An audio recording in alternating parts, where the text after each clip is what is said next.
Episode 6, Trev's Top 10s, from Trev's trade page here on Trev's Hockey Show. That's a mouthful. I'm the Trev. That's what she said. You'll know that. If you're tuning in, if you're watching. It's too sweet. Anyway, first video with the new camera. I figured I'd at least make it a monumental occasion, because I do enjoy doing trade page videos a lot, actually. So it pleases me to say that the first video with this camera is a trade page video, but it's also a top 10 video. So take one, you gotta have two. Anyway, I'm getting completely off topic. As I've said before, and if you've watched my video about my time in the hobby, which you can find in the description below, you'll know I was a trader for a long time. And in between then and now, I've had a lot of cards come in, I've had a lot of cards go out. Today, I'm talking about the 10 I wish I still had. The 10 that I miss the most. This was a couple days of thinking, because I have come through and come into a lot of hockey cards in my time, so it might be a little biased. You might not think what I have on the list is the hottest of cards, and I'm not including patches, because patches can be just too unique, so I'm leaving patches out. But either way, this is my top 10. Let me know what you guys think after you're done watching it. Painful trip down memory lane. Got your memory berries? I got mine.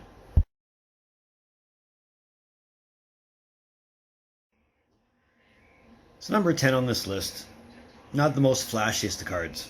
O506 Ultra Difference Makers, Alex Ovechkin. Two reasons. A, I really enjoyed O506 Ultra. That was one of my favorite products of all time. I'll get into that in a different video. Two, it was my first Ovechkin card.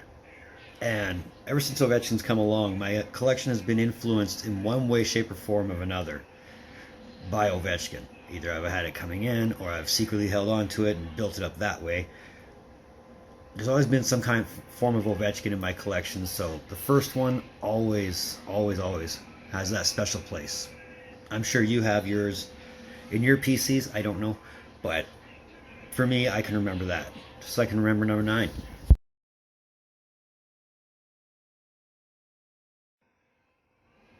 Again, if you've watched my time in the hobby video, you'll know my first ever card was from 88-89 O-Pee-Chee. It was number 120. It was Wayne Gretzky.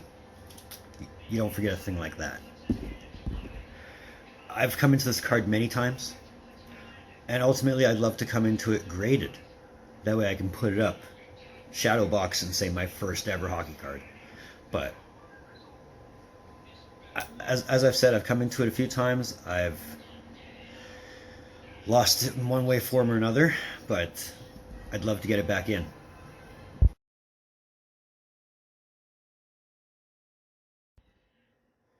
Now, it surprises me just as much as it surprises you that I would include Cindy in this list. And yeah, it's only a McDonald's rookie. It's not the flashiest of card. It's not the Young Gun. It's not the Cup. It's not SPA. For me, it was the first card I'd ever sent to Beckett for grading. And it came back, it was a 9. But if I remember right, I traded that card for some Ovechkins. Of course I would. But it was a cool piece to say that I sent that down to Texas, and that's what they graded it at. So it was more just the "'cause I did it" stance than anything.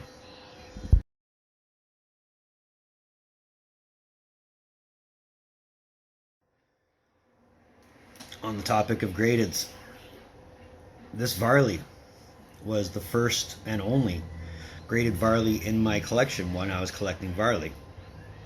And yeah, it was always fun to look at. It was just a neat little piece because it was graded. It was a retro rookie. It was a rookie. And it was sitting in my Barley PC. And it kind of encouraged me to think of other ones that I would want to set down for grading, which I never did. But the fate of that card was it got sold in the Great Purge of 2016. But it went to a really good cause, so no problems there.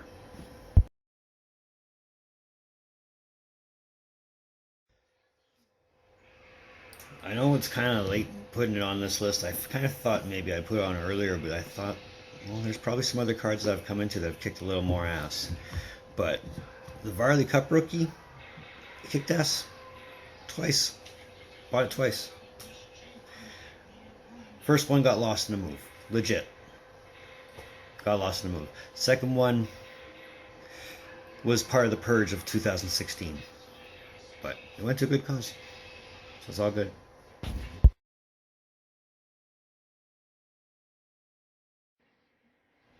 It's going back to 88, 89. It had a good rookie class. It had Pierre Turgeon. It had Sean Burke. It had Brendan Shanahan. And it had Brett Hull. And that was one of the rookies that I'd always grown up having without knowing until Beckett came along that it actually had a really decent value to it. I mean, it wasn't the 4 digits. It was barely 3. But it was still worth something. And I've had it a few times. I think when I last had it, I was breaking the set, so it got traded pretty quickly.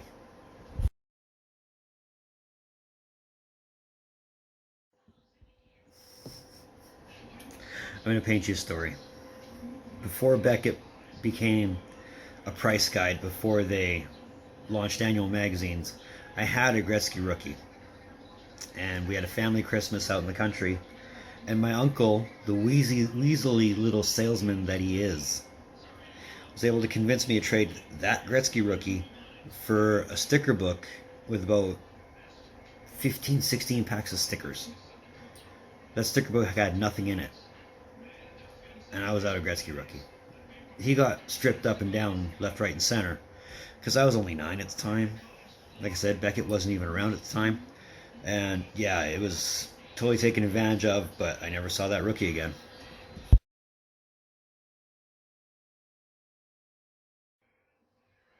Now, number 3, yeah, it's the Tapez SPX rookie.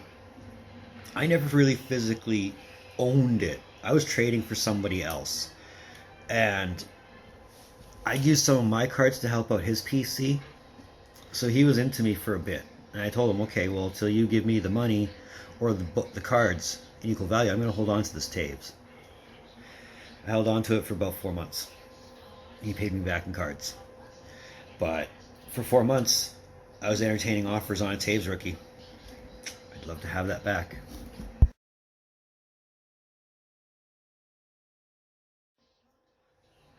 Now, the Mario rookie doesn't have as bad a fate as the Gretzky rookie.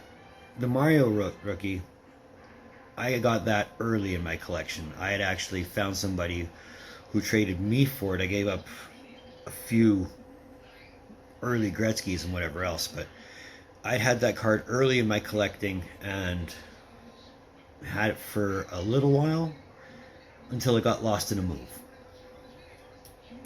It happens. But I would love to come into that again. I haven't had it since, but I've seen a few of them that I've entertained buying, but I just haven't done it. But either way.